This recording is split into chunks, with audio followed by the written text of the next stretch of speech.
Video ini dibuat sebagai bentuk edukasi untuk semua umur. Sebelum video ini dimulai, saya mau disclaimer terlebih dahulu, bahwa pembahasan kali ini tidak bermaksud untuk membahas hal-hal yang dilarang oleh YouTube. Ini merupakan sebuah informasi, dan semoga ini bisa menjadi edukasi untuk kita semua. Amin ya rabbal alamin. Alhamdulillah, selalu saja lisan kita memuji Allah subhanahu wa ta'ala atas segala nikmat dilimpahkan kepada kita. Dan selalu kita ulangi nikmat Islam dan iman, karena dengan ini kita punya panduan hidup. Dan juga kita mengenal Tuhan kita Allah, kita mengetahui segala aktivitas yang boleh dan juga tidak boleh, dan mana yang boleh dinikmati, mana yang tidak boleh dinikmati, serta mana yang dilarang oleh Sang Pencipta Allah subhanahu wa ta'ala. Dan menjadi orang-orang yang beriman kepada Allah adalah sebuah nikmat yang melimpah yang tidak terhingga, karena orang-orang yang beriman bisa menikmati apa saja, bisa makan, minum, biologis, bekerja, mengejar prestasi terbaik di dunia, intinya 5 huruf yaitu halal, dan meninggalkan 5 huruf yang lain yaitu haram. Dan ini adalah sebuah kenikmatan yang melimpah. Plus lagi di akhirat nanti kita akan mendapatkan balasan yang sempurna dengan masuk ke dalam surga Allah subhanahu wa ta'ala yang diisi dengan juga kebahagiaan yang tak terhingga. Semua yang Bapak Ibu rasakan dari kenikmatan di dunia ini adalah miniatur akhirat. Jadi misalnya kenikmatan makan, minum, tidur, berpakaian, apa saja yang merupakan kenikmatan adalah miniatur akhirat, di mana nanti di akhirat kita akan mendapatkan sesuatu yang sifatnya abadi. Kalau di dunia ini tidak ada kepemilikan abadi. Kalaupun rumah itu sekarang sertifikatnya atas nama kita, hanya sementara. Pasti akan berubah satu waktu nanti. Begitu juga dengan kendaraan. Dan apa saja di dunia ini kepemilikannya sementara. Ya, walaupun kita pasti saja mungkin memiliki status yang sama, kayak misalnya suami istri juga di dunia pasti akan berpisah dengan kematian, orang tua dengan anak juga sama. Nanti di akhirat baru kita akan memiliki sesuatu yang abadi. Sekali kita miliki istana, ya, kaplingan tanah kita di surga, maka sifatnya abadi. Sekali kita memiliki pasangan kita yang akan bersama di akhirat, maka akan selamanya. Dan seterusnya. Dan ini hanya diberikan untuk orang-orang beriman. Kalau di dunia yang sifatnya bukan kepemilikan abadi, diberikan oleh Allah subhanahu wa ta'ala termasuk kepada orang-orang kafir. Mereka dikasih makan, dikasih minum, dikasih pakaian, dikasih kebahagiaan. Karena sudah menjadi peraturan Sang Pencipta Allah, semua di muka bumi ini, orang yang berbuat yang dianggap baik dalam pandangan agama, maka pasti juga dipandang baik oleh Allah subhanahu wa ta'ala dan akan dibalas. Seperti misalnya, kalau ada orang kafir bakti dengan orang tuanya di dunia. Atau misalnya dia membantu orang susah, dia menjenguk orang sakit. Dalam syariat Allah ini adalah kebaikan. Maka orang-orang kafir ini akan diberikan balasan di dunia. Mereka akan diberikan kesehatan, mereka akan diberikan keturunan dengan kebaikan-kebaikan yang mereka lakukan, tapi hanya sebatas di dunia. Sementara di akhirat nanti sudah tidak ada lagi yang mereka bisa dapatkan. Dan orang-orang beriman, alhamdulillah, ini yang patut kita syukuri, akan mendapatkan di dunia kebahagiaan dan kesempurnaan dalam kehidupan, dan di akhirat juga akan mendapatkan balasan yang sempurna. Ini nikmat yang harusnya kita syukuri dan jangan sampai kita kufur terhadap nikmat-nikmat tersebut. Selanjutnya kita panjatkan salam hormat kita kepada Nabi besar Muhammad sallallahu alaihi wa ala alihi wa sahbihi wasallam yang telah membawa kepada kita syariat Allah subhanahu wa ta'ala sehingga kita punya panduan hidup. Kita sudah bahas teman-teman sekalian serial pertama kita masalah tauhid, kemurnian, ibadah kepada Allah subhanahu wa ta'ala. Bagaimana seorang muslim akan selalu bahagia kalau hatinya diikuti dengan keyakinan dia punya Tuhan Allah yang menciptakan dia, yang menciptakan apapun yang ada di sekitarnya. Saya sudah berikan contoh kalau kita sehat, kita lagi memiliki nikmat, yang ciptakan kita Allah, yang ciptakan nikmat itu Allah, yang bisa pertahankan hanya Allah.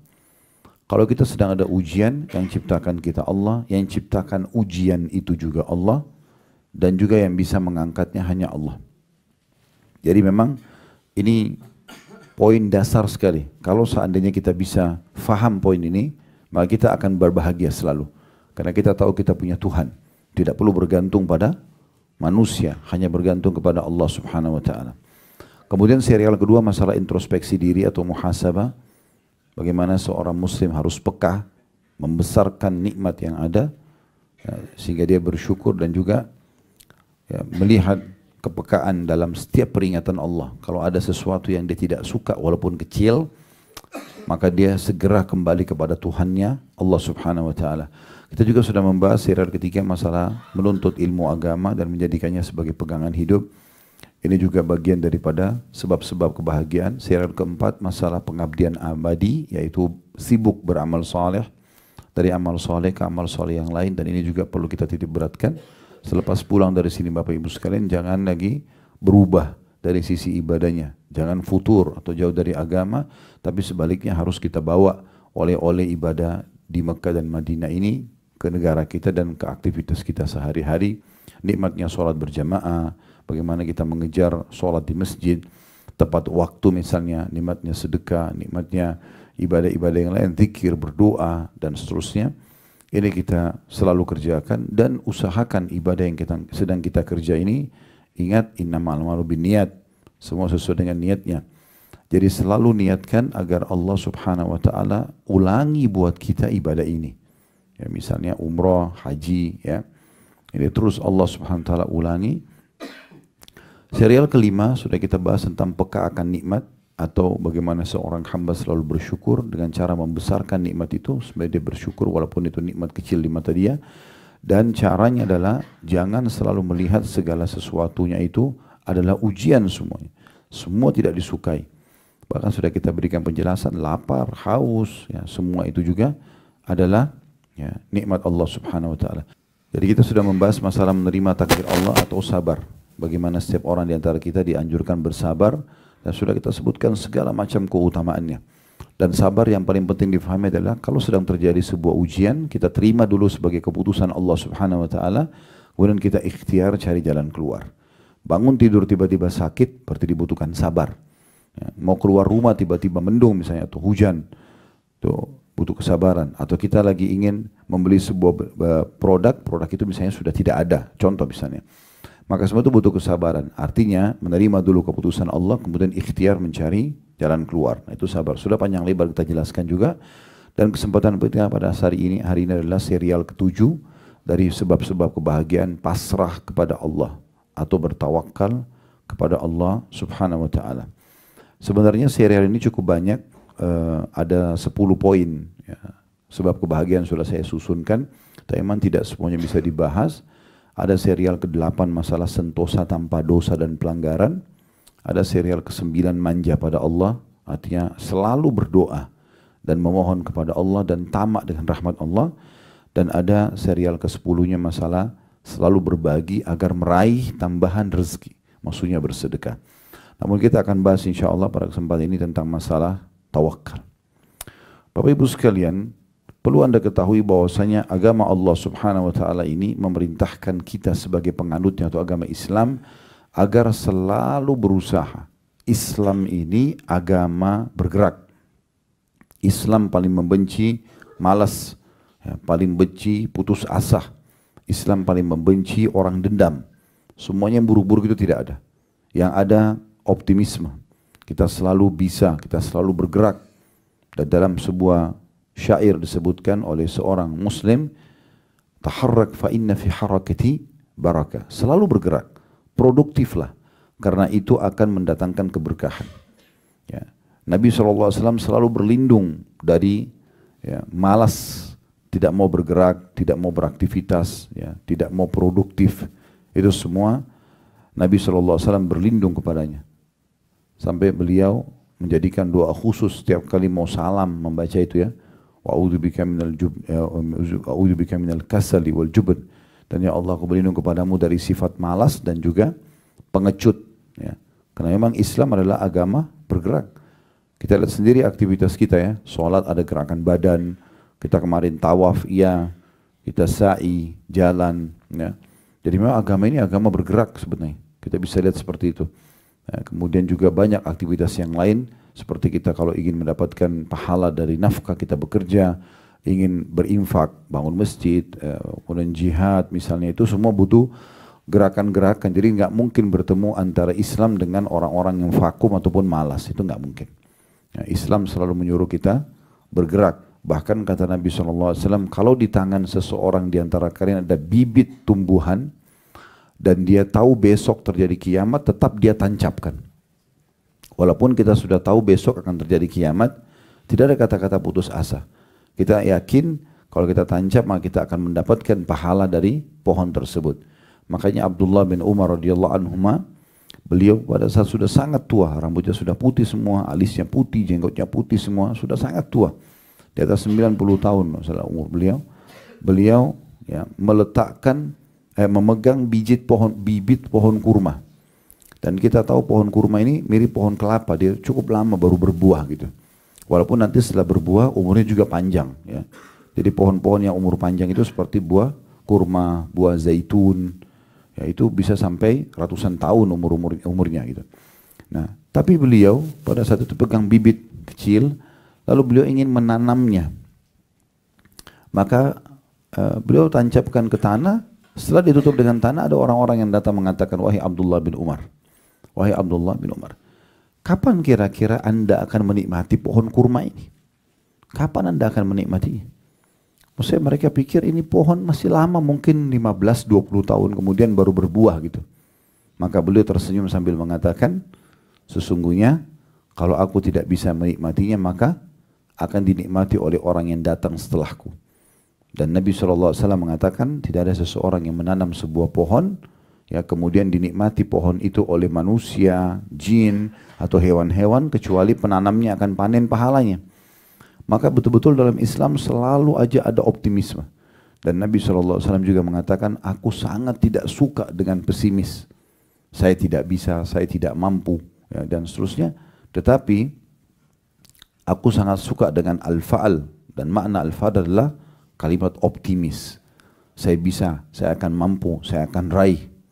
Teman-teman udah tahu belum kalau para sahabat Nabi Ridwanullah alaihim ada di antara mereka yang masuk Islam umurnya sudah 60 tahun. 70 tahun. Tapi mereka tidak putus asa untuk menghafal Al-Quran. Mereka tidak putus asa tetap untuk meninggal mati syahid di medan perang. Mereka tidak putus asa untuk tetap datang menuntut ilmu. Ya. Sampai ada di antara sahabat yang datang ke masjid untuk belajar ataupun sholat 5 waktu itu harus ditopang oleh teman-temannya karena tua dan lemahnya. Tapi seperti itulah Islam mengajarkan agar setiap orang penganutnya, setiap muslim itu selalu optimis dan selalu bergerak. Nah ini poin penting yang merupakan pondasi tawakal. Karena tawakal artinya adalah orang bekerja dulu, setelah dia bergerak bekerja, agar dia bisa sukses, maka dia kemudian menyerahkan hasil usahanya kepada Allah Subhanahu wa taala. Ibnu Rajab Al-Hambali menjelaskan tentang tawakal ini. Maksudnya bekerja dulu. Setelah bekerja, perbuatan apapun walaupun kecil, apalagi kalau sampai besar, kemudian menyerahkan hasilnya kepada Allah. Beliau mengatakan terjemahannya kurang lebih, hakikat tawakal adalah benarnya penyandaran hati pada Allah Azza wa Jal untuk meraih berbagai kemaslahatan dan menghilangkan bahaya baik dalam urusan dunia maupun akhirat, menyerahkan semua urusan kepadanya serta meyakini dengan sebenar-benarnya bahwa tidak ada yang memberi, menghalangi, mendatangkan bahagia dan mendatangkan manfaat kecuali Allah semata. Ada bedanya antara tawakal dengan tawakul. Kalau tawakal teman-teman sekalian, dia berusaha dulu kemudian dia kembalikan kepada Allah. Dan ini dipastikan orang yang seperti ini akan terpenuhi. Apapun yang dia sudah usahakan akan mencapai nilai titik klimaksnya dalam kesuksesan kalau dia setelah berusaha dia tawakal. Dia bekerja dulu, kemudian dia bertawakal kepada Allah. Dia mulai belajar, baru dia tawakal kepada Allah. Jadi dia ikhtiar dulu. Maka dipastikan nanti hasil ikhtiarnya atau upayanya walaupun itu kecil, yang penting bukan sesuatu yang diharamkan dalam agama, pasti akan mendatangkan kebahagiaan. Dan pasti akan meraih apa yang dia inginkan. Seperti itulah. Yang penting dia ikuti hasil perbuatannya kepada tawakalnya. Dan kalau tawakul adalah seseorang yang menggantungkan sesuatu pada Allah tapi tanpa ikhtiar. Nah cara memahaminya begini. Pernah di Masjid Nabawi ini, masjid di depan mata kita yang alhamdulillah kita bisa sholat sekarang. Itu Bapak Ibu sekalian, ada satu sahabat dia ingin mendengarkan pengajian Nabi SAW. Begitu dia mau masuk masjid, dia lagi pegang tali kekangan untanya. Kemudian dia ragu antara ikat atau enggak ya. Terus dia bilang, sudahlah, saya tawakal kepada Allah. Tidak diikat, kemudian dia mau masuk pengajian. Begitu kakinya menginjakkan kaki ke pintu masjid, untanya lari. Maka dia pun sibuk mengejar unta tersebut, dan unta ini larinya cepat sekali dan dia kalau lepas susah untuk ditangkap. Makanya Nabi SAW menggambarkan orang yang punya hafalan Al-Quran kemudian dia tidak menjaganya. Kata Nabi SAW, ya, itu ibarat unta yang lepas. Susah sekali untuk ditangkap.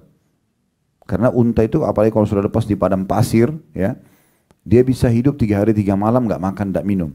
Mungkin kalau manusia sudah lemas, tapi unta bisa. Karena unta itu kalau minum air, teman-teman sekalian, dia bisa minum air sampai sekian liter yang air itu tersimpan di satu kantong di dalam perutnya, dan itu tidak bercampur baur dengan darah, dengan kotoran. Jadi kapan dia haus, ada satu sistem di tubuh unta itu yang bisa membuat air itu jalan membasahi tenggorokannya kemudian masuk kembali. Makanya orang-orang dulu itu kalau jalan, mereka kebanyakan menunggangi unta. Termasuk Nabi SAW dan para sahabat kalau perjalanan jauh mereka pakai unta. Kalau mereka kehabisan bekal makan dan minum, untanya disembeli, dimakan dagingnya, kantong airnya itu dipakai minum airnya. Yang Allah mengatakan wa ilal ibili kaifa khuliqat. Lihatlah bagaimana unta itu diciptakan, gitu ya. Karena keajaiban yang luar biasa yang ada pada unta itu. Ya. Baik teman-teman sekalian, sahabat ini mengatakan, saya bertawakal kepada Allah. Lalu dia masuk masjid, untanya lari. Dia kejar, tidak ketemu untanya. Sudah lepas, karena masa dulu mungkin kalau saya sekarang mungkin masih lebih mudah lah dalam kota. Mungkin orang bisa menghalangi dengan kendaraan dan segala macam. Mungkin ada senjata yang melumpuhkan misalnya. Kalau zaman dulu sulit sekali. Maka dia pun kembali ke masjid, pengajian sudah selesai. Karena Nabi SAW tanya, ada apa dengan kamu? Dia bilang, ya Rasulullah, tadi ceritanya begini. Kata Nabi SAW, keliru. Iqilha wa tawakkal ala Allah. Ikat dulu untamu, baru bertawakal kepada Allah. Jadi harus ada ikhtiar dulu, baru serahkan kepada Allah. Berapa banyak orang yang justru menganggap ini adalah hal ya, tidak penting. Mereka menganggap tidak penting untuk ya, berusaha dulu baru serahkan kepada Allah. Jadi jangan sampai kita nggak usah kunci mobil, nggak usah kunci rumah, toh nanti tawakal kepada Allah. Masuk maling, diambil, gitu kan? Nah seperti itu kurang lebih. Jadi kita harus memahami masalah ini. Tawakal kepada Allah ini memiliki banyak sekali keutamaan.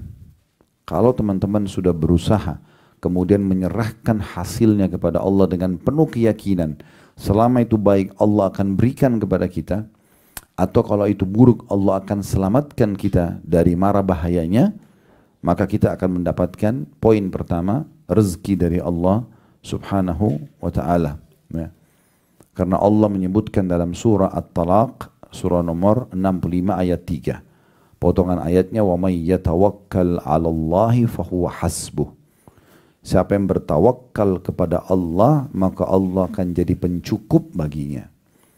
Jadi ini pencukup ini Ibn Rajab mengatakan tawakal adalah seutama-utama sebab untuk mendapatkan rezeki. Karena memang Allah mengatakan fahuwa hasbu. Allah akan jadi pencukup baginya, maksudnya semua kebutuhan dia akan ya, dipenuhi oleh Allah Subhanahu wa ta'ala. Ya, tentu surah At-Talaq ayat 3 ini sebelumnya itu Allah menyebutkan ya, wa may yattaqillaha yaj'al lahu makhraja. Siapa yang bertakwa kepada Allah, dia patuh kepada Allah, maka Allah akan berikan kepadanya jalan keluar dari permasalahan hidupnya. Lalu wa yarzuqhu min haitsu la yahtasib, dan Allah akan memberikan rezeki dari tempat tidak disangka-sangka kepadanya. Ya. Wa may yatawakkal 'alallahi fahuwa hasbuh. Oleh karena itu kata Allah, siapa yang mengembalikan urusan hasil daripada perbuatannya kepada Allah, maka Allah akan jadi pencukup terhadap semua kebutuhan dia. Ya, disebabkan karena tawakal inilah kita akan mendapatkan ya, kecukupan. Di dalam sebuah ya, riwayat, Nabi SAW mengatakan kepada seorang sahabat namanya Abi Dzar Al-Ghifari radhiyallahu anhu, berhubungan dengan tafsir surah At-Talaq ayat 3 tadi. Wa may yatawakkal 'alallahi fahuwa hasbuh. Siapa yang bertawakal kepada Allah, Allah jadi pencukup baginya. Kata beliau sallallahu alaihi wasallam, "Lau anna an-nasa kulluhum akhadhu biha lakafahattum ya, lakafathum." Kalau seandainya manusia itu mengambil nasihat ini, itu yang betul-betul berusaha dulu, tidak vakum, kemudian mereka menyerahkan hasilnya kepada Allah, niscaya pasti ayat ini akan mencukupi baginya. Karena Allah telah menjanjikan, ya, yaitu seandainya manusia betul-betul bertakwa kepada Allah dan bertawakal, maka sungguh segala urusan dunia dan agama mereka akan mereka dapatkan. Akan mereka dapatkan. Ibnu Jarir At-Tabari rahimahullah dalam tafsir beliau menyebutkan dalam tafsir surah At-Talaq ayat 3, tafsir At-Tabari, barang siapa yang bertakwa kepada Allah dengan menjalankan perintah Allah dan menyandarkan hatinya kepada Allah, maka Allah akan memberikan kecukupan baginya. Memberikan kecukupan baginya. Ada juga satu kejadian di masa Umar radhiyallahu anhu. Ada beberapa orang selepas sholat Jumat duduk di masjid, enggak keluar. Laki-laki. Umar datang asar masih ada, Umar datang maghrib masih ada. Ditanya sama Umar, kalian ngapain di sini? Apain aja di sini? Ya. Maka mereka mengatakan, kami kaum yang bertawakal kepada Allah. Maksudnya nggak usah keluar bekerja, tunggu aja di sini. Kalau rezeki ya datang juga. Nah seperti itu. Maka kata Umar bin Khattab radhiyallahu anhu sambil memarahi mereka, dan kemudian beliau mengatakan, kalian sudah tahu Allah subhanahu wa ta'ala tidak pernah menakdirkan langit menghujankan emas. Yang ada air. Dan air ini dikelola lagi supaya dia bisa menghasilkan misalnya tanaman dan seterusnya, ya, atau hewan ternak dikonsumsikan air tersebut, manusia minum supaya dia bisa bergerak, beraktivitas, baru bisa ada hasilnya. Maka Umar mengatakan, keluarlah, ya, dan jangan menjadi orang-orang yang membebani masyarakat. Suruh cari rezeki, disuruh keluar, gitu kan. Al-Qurtubi rahimahullah menyebutkan tentang tafsir tadi yang kita bacakan surah At-Talaq ayat 3, barang siapa yang menyandarkan dirinya dan hasil usahanya kepada Allah, maka Allah akan berikan kecukupan pada urusannya. Asy-Syaukani ini juga salah satu, ya, ulama mengatakan barang siapa menyerahkan urusannya pada Allah, maka Allah akan berikan kecukupan akan semua kebutuhannya. Tapi ingat ya, ikhtiar dulu, kemudian serahkan hasilnya kepada Allah. Jangan pernah ikhtiar kemudian mengatakan kayaknya saya tidak akan dikasih sama Allah. Kayaknya doa saya tidak akan diterima. Maka akan diberikan sesuai dengan niatnya. Ya, harus kita menjalankan sunnah Nabi SAW. Berdoalah kalian, mohonlah kalian kepada Tuhan kalian dalam kondisi kalian sangat yakin diterima. Karena Allah tidak akan menerima doa dari hati yang lalai. Dari hati yang lalai. Oleh karena itu teman-teman sekalian kita harus paham tentang poin ini ya. Jangan tadi seperti orang-orang yang belum ikhtiar, kemudian mereka langsung mengatakan mereka bisa mendapatkan rezeki. Baik, bagaimana Ustadz memahami poin tentang rezeki yang bisa datang kepada seseorang, ya, walaupun dia tidak berikhtiar, dengan memahami masalah tawakal. Di sini dirincikan oleh para ulama. Ada memang di antara rezeki yang Allah subhanahu wa ta'ala berikan tanpa upaya. Memang ada. Dan ini tidak ada urusannya sama tawakal. Karena memang Allah berikan dia semacam bonus. Seperti oksigen yang kita hirup, cahaya yang ditangkap oleh mata, telinga yang didengar, suara yang didengar oleh telinga misalnya, ucapan kata-kata yang terucapkan dari lisan kita misalnya. Semua itu kan memang tanpa upaya dari kita, tapi Allah kasih gitu kan. Memang ada begini aja, tidak ada hubungannya sama tawakal.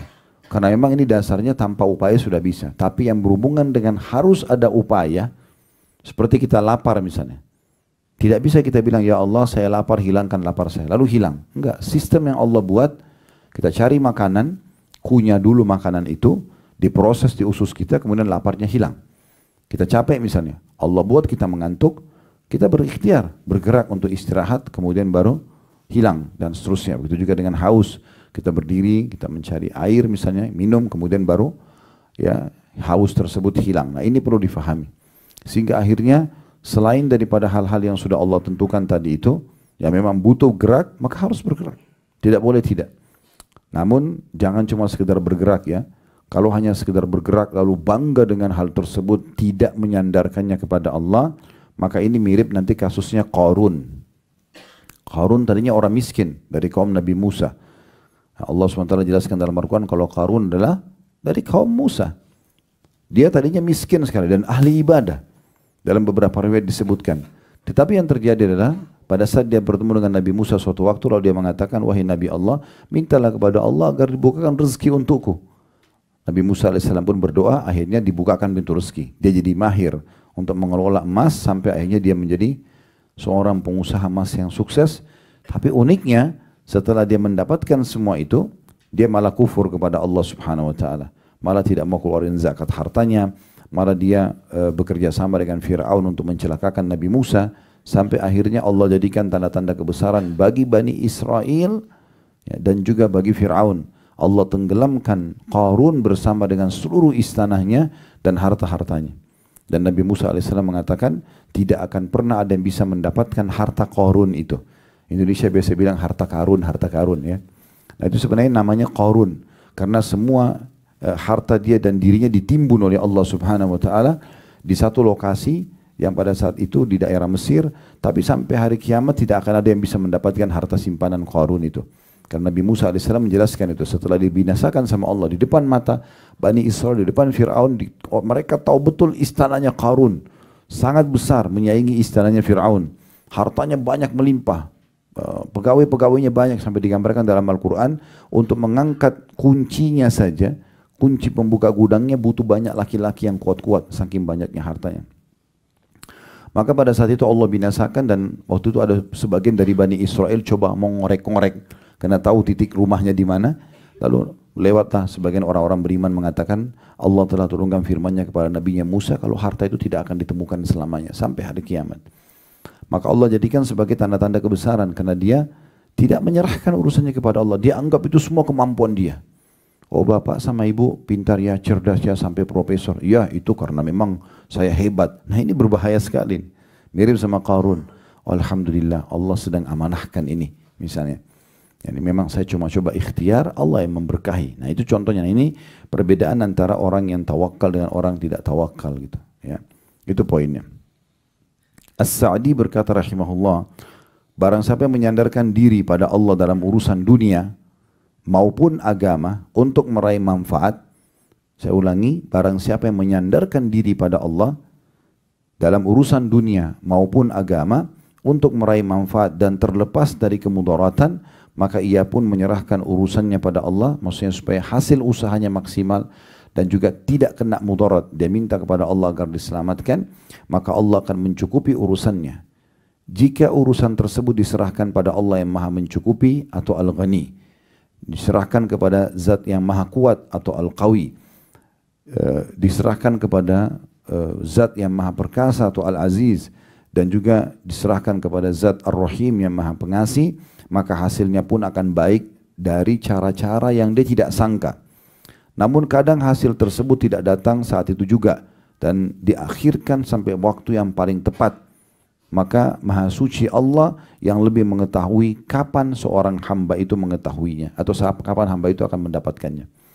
Jadi kalau misalnya ada teman-teman sudah ikhtiar nih, kita berusaha buka usaha, kita berikhtiar untuk dapat anak, berikhtiar untuk mendapat pasangan, berikhtiar apa saja, kita sudah ikhtiar nih maksimal. Menurut kita begitu.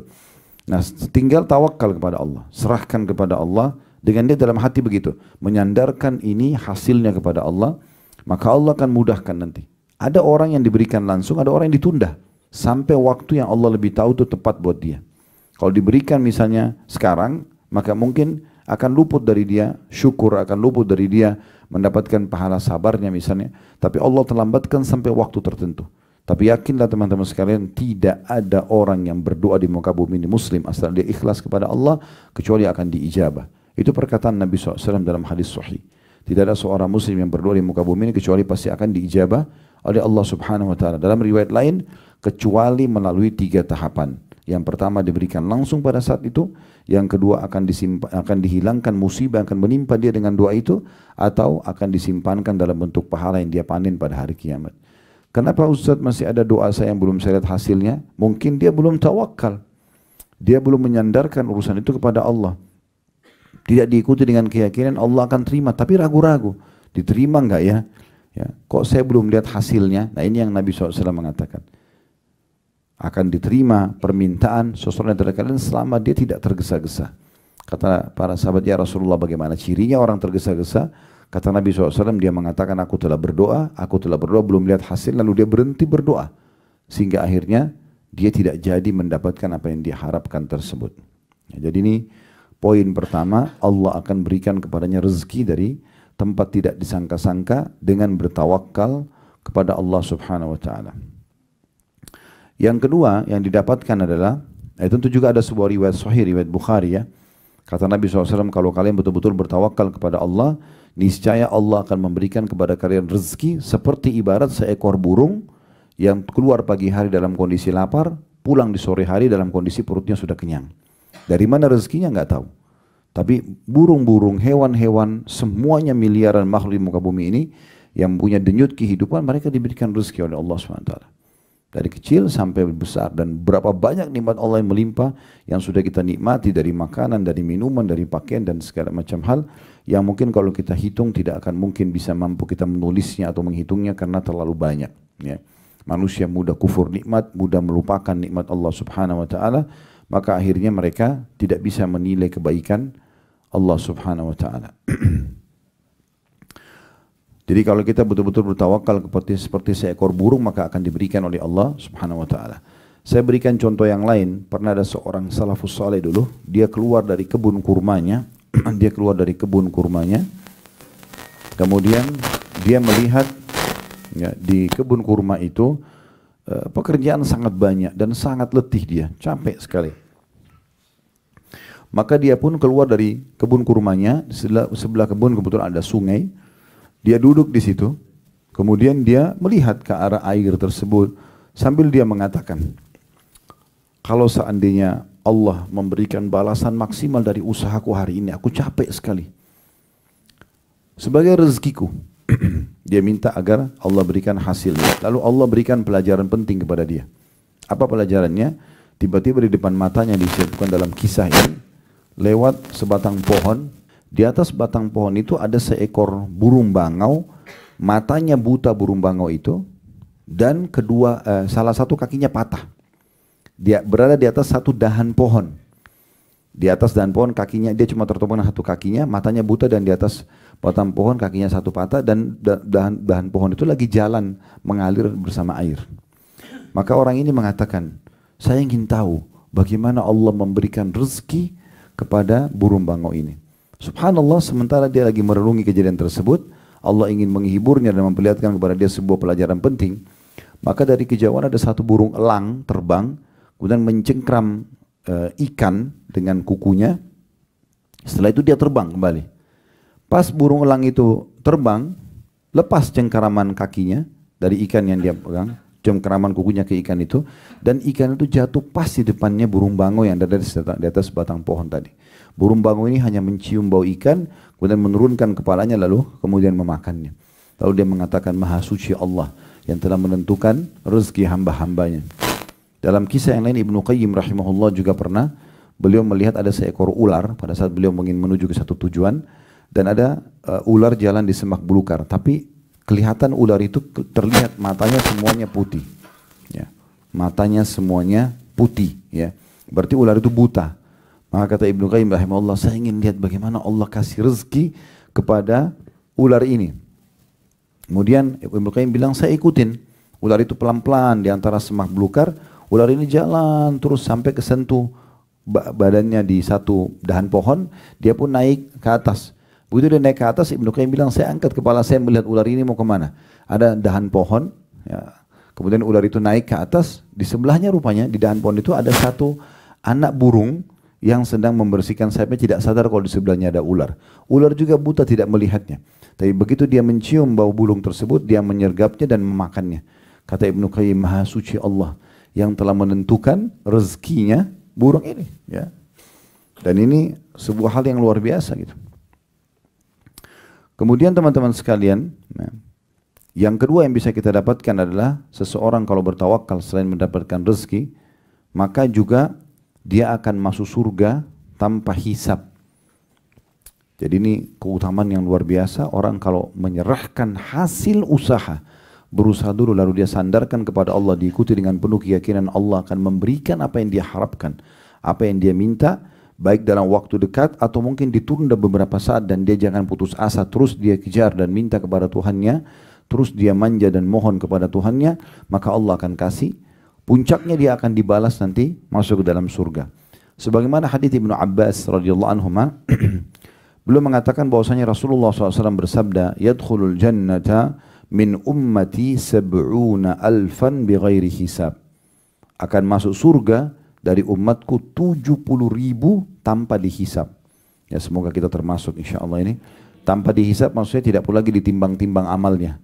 Memang ada orang ini VIP, ya. Insyaallah ada satu judul ceramah yang kami susun, jadilah VIP, ya. Itu anti materi tabligh akbar insyaallah. Tujuannya untuk membahas bagaimana setiap orang muslim harus jeli selama mereka hidup. Mereka kenapa tidak menjadi orang-orang yang VIP yang bisa lolos di dunia, dapat rezeki dengan mudah, mudah disukai oleh manusia, disukai oleh Tuhannya, dan ada caranya semua untuk menjadi orang seperti ini. Fasilitasnya sangat bagus di dunia, di akhirat juga mereka akan mendapatkan yang terbaik, bahkan melewatin sirat golongan pertama seperti kilat cepatnya masuk surga dan mendapatkan derajat tertinggi. Semuanya bisa akan dapatkan. Kata Nabi SAW, akan ada 70.000 dari umatku, mereka masuk surga tanpa hisab dengan sangat mudah. Ini VIP ini. Lalu kata Nabi SAW, humul ladina la yastarqun. Mereka adalah orang-orang yang tidak minta diruqyah. Ya. Dari sini maksudnya ada orang yang tanpa sebab.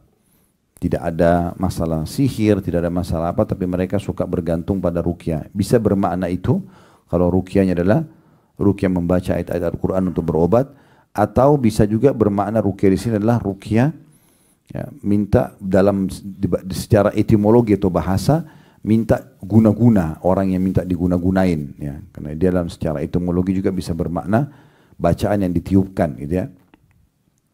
Tapi intinya di sini sebenarnya ulama mengatakan mereka tidak minta ruqyah, tidak minta untuk dibacakan ayat-ayat, sementara mereka tidak bermasalah.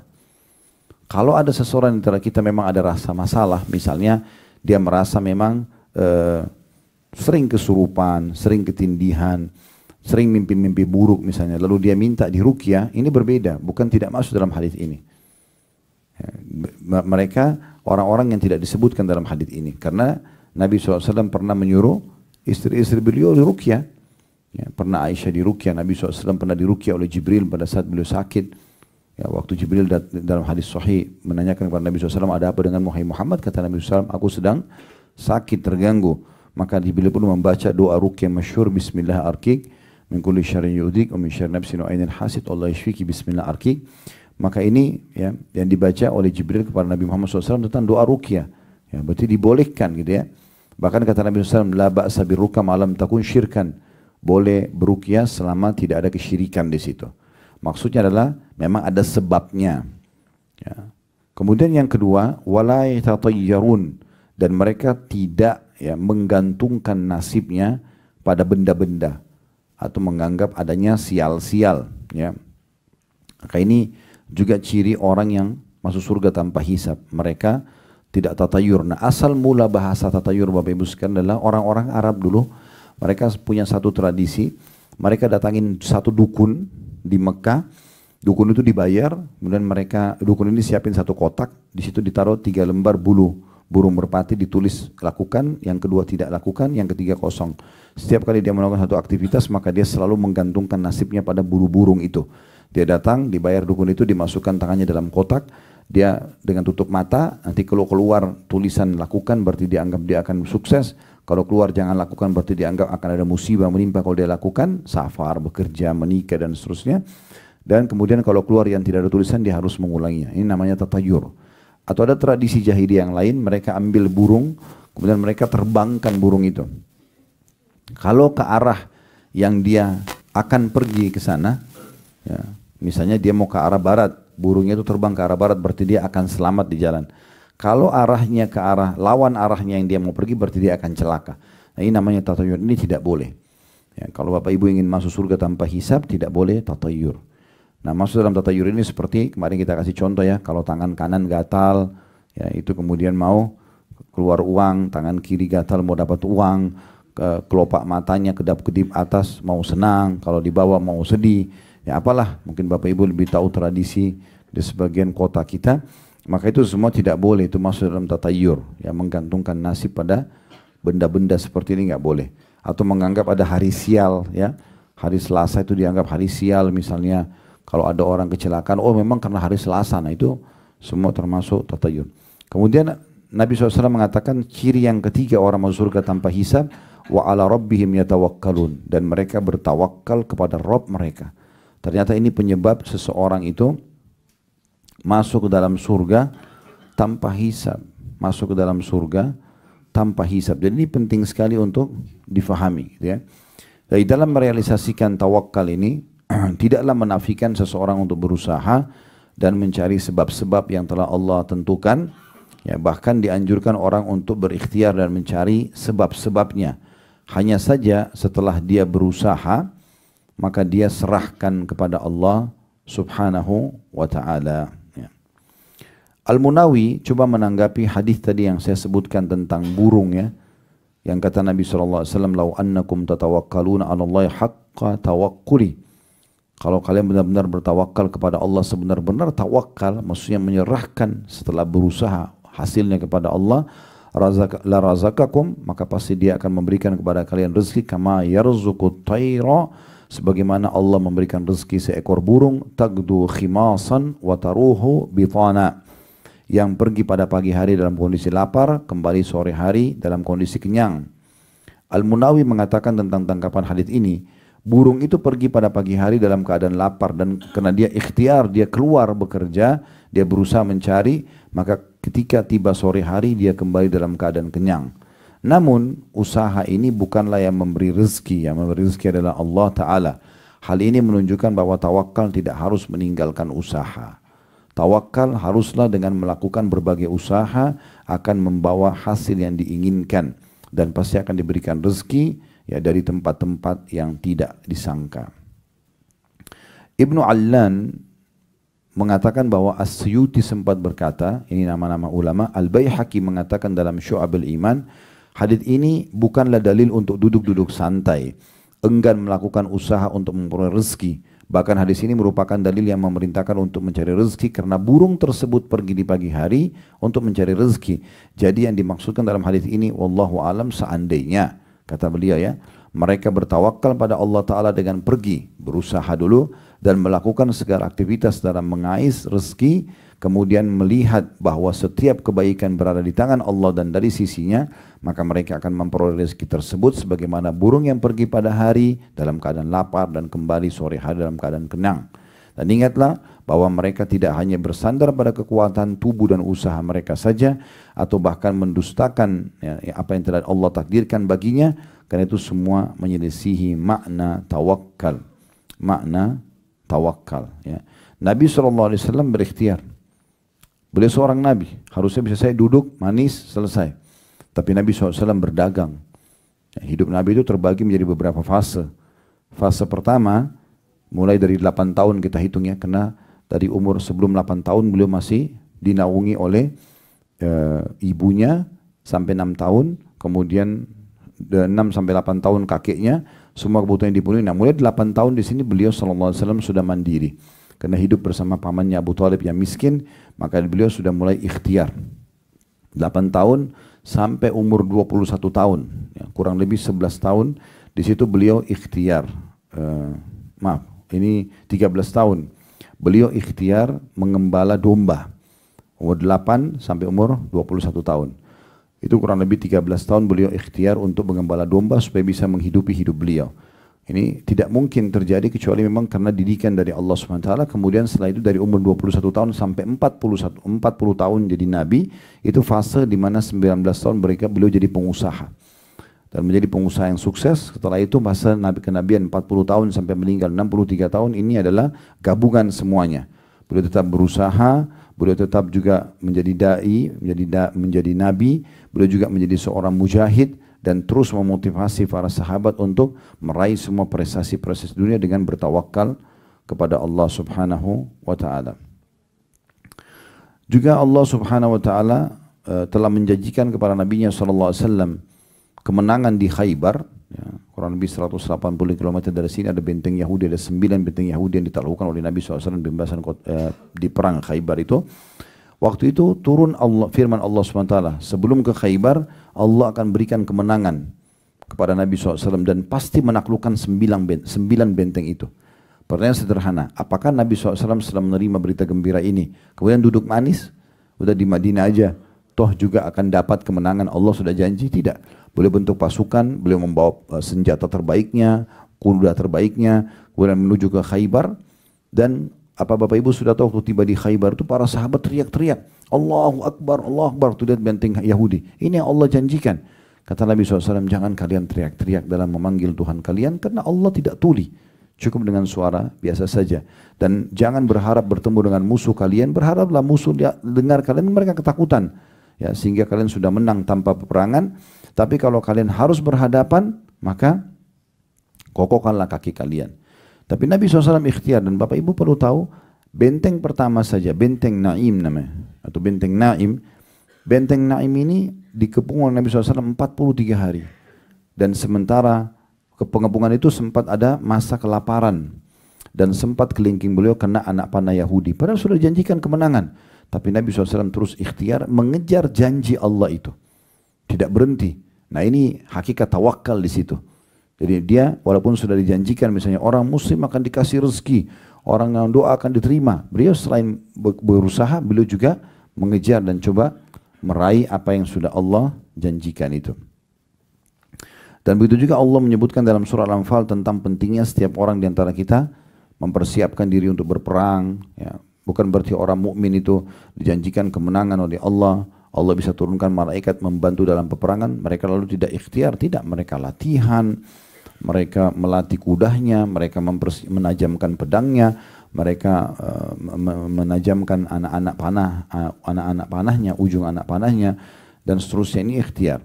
Makanya Allah bilang dalam surat Al-Anfal, wa'iddu lahum mastata'tum min quwwatin wa min ribatil khair. Dan persiapkanlah yang terbaik dari diri kalian untuk menghadapi musuh-musuh Allah itu, ya sesanggup kalian, ya. Dan juga dengan melatih kuda-kuda yang ditambat untuk berperang.